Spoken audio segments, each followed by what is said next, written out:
So I started almost unintentionally to have fun when I was playing this level, which results in a lot of idiocy and me dying quite a bit. But yeah, this is level 13. The beginning is based off of a much earlier level I did.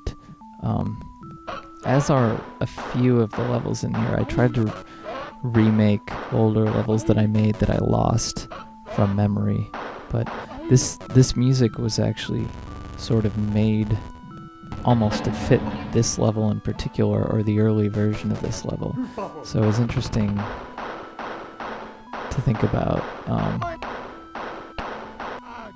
I don't know, I always had a sense of that it was a very blue sounding music, like dark blue sounding music when I was doing it. And so it just seemed completely appropriate for this level, where you start off and look through that long hall with those armored guys. There's something creepy about that, but the atmosphere is maybe ruined a little bit by those lamps just sitting right next to walls in the middle of the room. And there are a lot of bones and stuff. This is sort of a prison area, I guess. A slightly more surreal prison area than level 8 or 10. And the layout is kind of inspired by, in parts, inspired by Episode 4 Level 3 and Episode 4 Level 4, at least later parts of it, or one of the key areas of it. Oh, and Episode 4 Level 2, also the exit, is kind of based around this way that you could cheat and beat Episode 4 Level 2, which you will see later on, after much obnoxiousness from me. Yeah.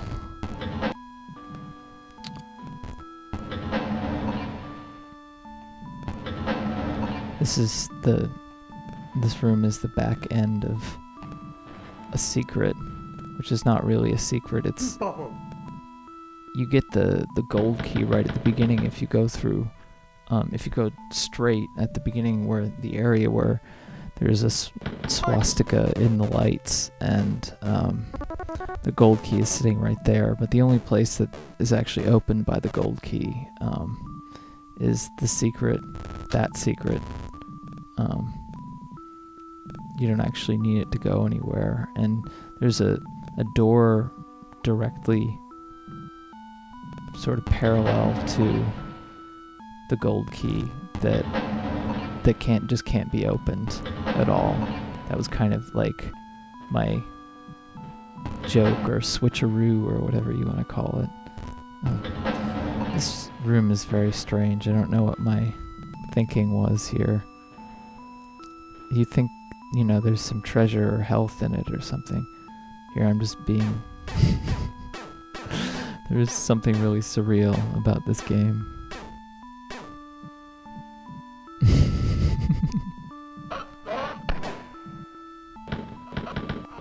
Yeah, so, I wake him up and then he immediately tries to go open the door as if there's anything in there. But that's how Wolfenstein AI works, or Wolfenstein non-AI. But man, that knife sound is great. But I don't know, why would you put any of those objects anywhere? Yeah, here we go. A swastika made from pools of water. That's just about as strange and surreal as you can get. See, the light pattern in the swastika makes sense. Some sort of person could place it in that pattern. But pools of water, no. Who knows? Maybe this is some sort of symbolism.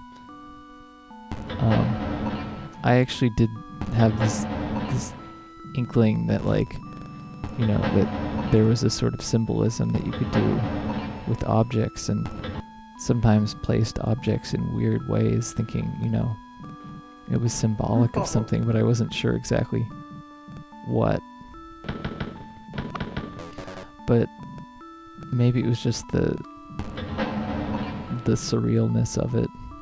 Like here, why are there hanging guys in an area that has this really nice marble texture?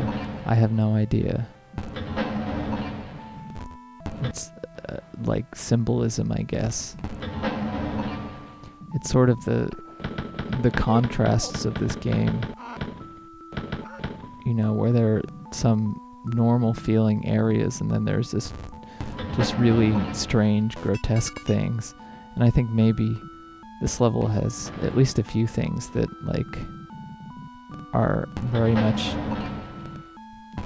reference that in a way that it wasn't really intentional to me at all, or at least I wasn't thinking about that consciously, but I can look at it now and say, yeah, maybe it was there.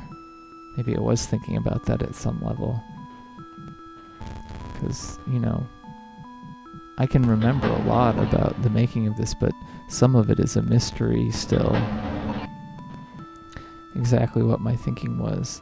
And there's just these strange, grotesque prison areas. See, this area is more like a prison. It isn't like random rooms of a prison that like connect to something else. But then why is there a chain gun sitting right in front of a skeleton in his cage? I don't know. Just the juxtaposition of the cartoony and the grotesque.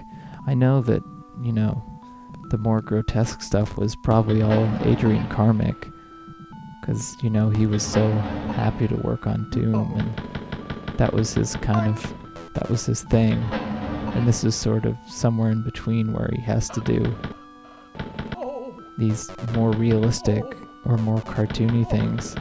At the same time, you know, he wants to do grotesque stuff, so unintentionally there's this weird contrast between things. All this, like, really blatant Nazi iconography everywhere. And yeah, here's another strange, surreal thing. There's two dining tables and there's a hanging skeleton right in between them. It's like as if they're sitting there sort of admiring that skeleton hanging. I don't know, I think it's kind of neat. Maybe it's a statement about something, who knows? A statement about sort of the upper classes and, you know, enjoying the pain of somebody else and just sitting there. Maybe it's maybe it's something about art. Who knows? It is weird to think about how you can represent that in a very subtle way, and maybe no one will notice or think about it, or will just, even if they do notice it, think, oh, that's just part of the cartoony nature of the game. But maybe you did really think about it. Okay, this room is a reference to episode 4, level 3. It's the only room that has something like that. I managed to pick the part that has the key in it, which is for some reason much more sparsely populated than the very similar room across from it that doesn't contain a key, which I'll go in later. Yeah, I'm very successful stabbing people here. Unfortunately, later on, not so successful. This is a secret lake that is where it should be, for once. Like, it makes sense that there's a secret right by the key, and you've just earned something, so might as well give people something that they can actually feel good about. Yes, but you notice this part is more sparsely lit, even though there are more guys here. And the other one had all the sort of iconography everywhere, but this one has less. So maybe that's the distinguishing factor. But there are more guards here. And this is sort of a more complicated area, so you would assume, because there are, you know, guards coming from 2 doors, so you'd assume that the higher traffic area would be the one that has the key. So it's always weird to think about where exactly the key is placed and in what room and what's the significance of that.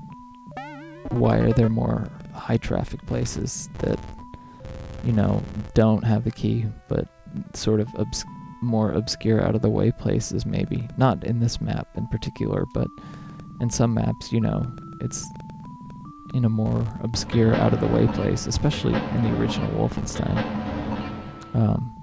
When it isn't in this, big hall or whatever. What does that mean in terms of the environmental storytelling, and what does that mean in terms of the design? Like, maybe it makes more sense that the key is in an out-of-the-way place. If you look at it from kind of a realistic perspective, because, that's where they would be hiding it. But in terms of game design, you can say, well, you want it to be in the bigger room because, you want it to feel more sort of epic. You want it to be a bigger deal and create a bigger obstacle and a bigger challenge. Now, here's where I start to get stupid. I thought that there were a lot less guards in this area than there actually are. I thought that guy was the only other one. So I'm really pissed off here because I didn't save before, so I'm just skipping until I get the key again and have 9% health. Yeah, I was frustrated, so I just ran quickly through this and obviously didn't do as well. But you've seen almost all the level now, so there's no point in trying to show it all again. I'll just show the highlights, I guess. So yeah, you can see it, that it's a lot more decorated. But the fact that there are less guys there is interesting, I guess. I like that there are two entrances to this. You can enter from the front or the back, too. Oh, here you see this prison again.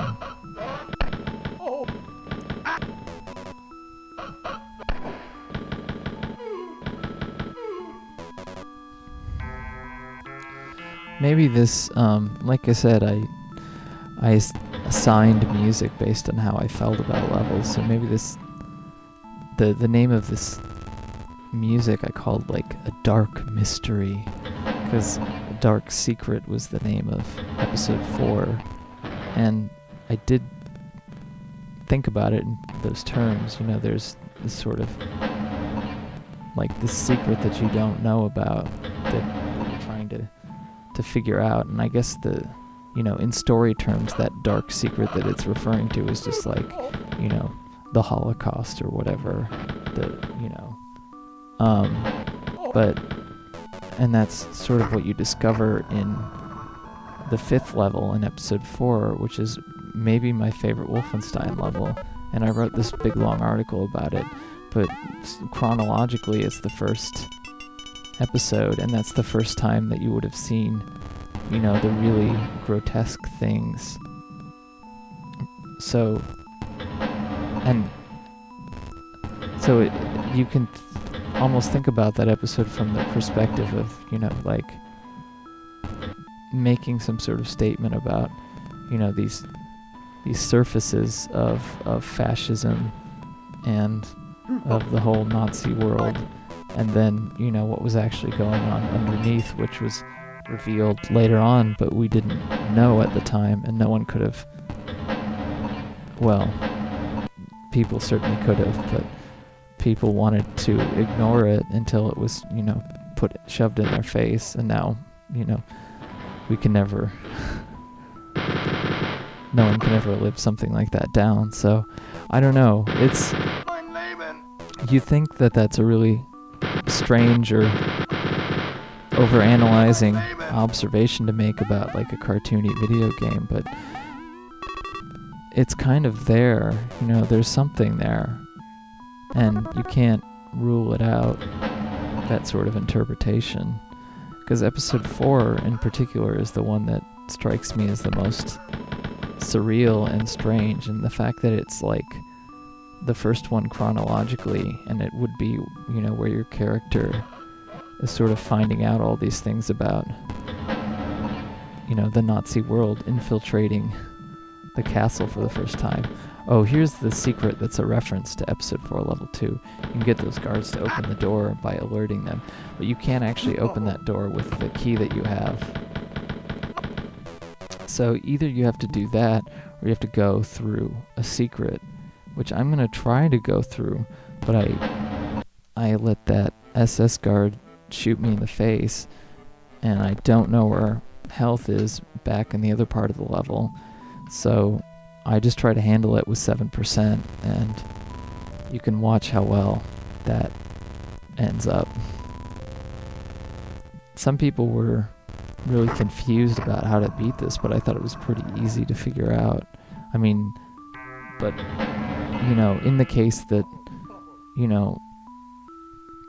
they screw up and kill all the guards, and, they have no one to open that door, then they can go through that way. It's just much harder. But at least there's a guaranteed way through. Because I want to at least make sure that you don't get permanently stuck. Because what if you killed all the guards and got stuck?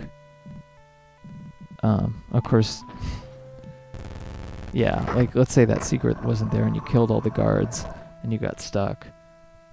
And then you couldn't even kill yourself, You're just stuck, like, not being able to kill yourself and wandering around this level, not being able to do anything. So I skipped a couple more deaths. Now here I'm trying to go back to get more health and try to attempt it again, and that doesn't go too well for me either.